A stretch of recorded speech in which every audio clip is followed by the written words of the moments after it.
Hello, friends. This is another episode of Empire of Lies, where we discuss manipulation and disinformation in Russian media.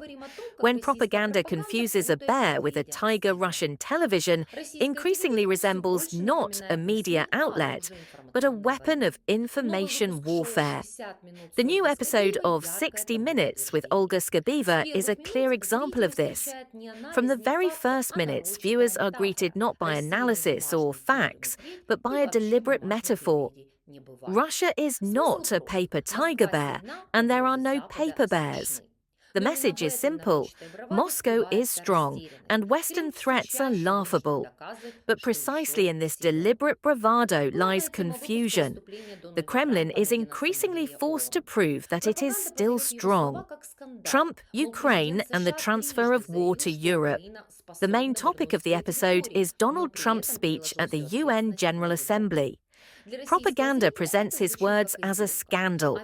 The US president allegedly declared 3 times that Ukraine is capable of reclaiming its territories, but then shifted all responsibility to Europe. For Russian viewers, this sounds like a mockery. America is stepping aside, while Europeans are being asked to die for Kyiv. However, in reality, Trump's words are far more pragmatic. He demonstrates that it is Europe that must strengthen its own defense and independence from Russian energy. But Skabeeva turns this into a betrayal of allies. Hello, dear friends and comrades. Your favorite program, 60 Minutes, is live, hot on the heels. Russia is not a paper tiger or bear, and there are no paper bears. This is how the Kremlin responded this morning to Trump's absolutely scandalous statement at the UN.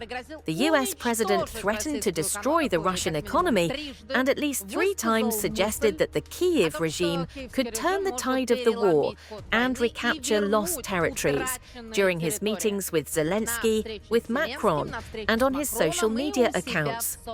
Trump proposed that the Ukrainian armed forces do this, recapturing the territories with the help of the European Union.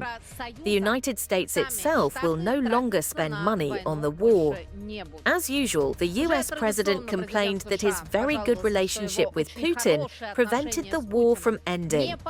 When asked whether he continues to trust the Russian president, Trump promised to answer soon.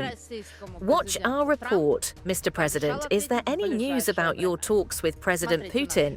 And do you still trust him?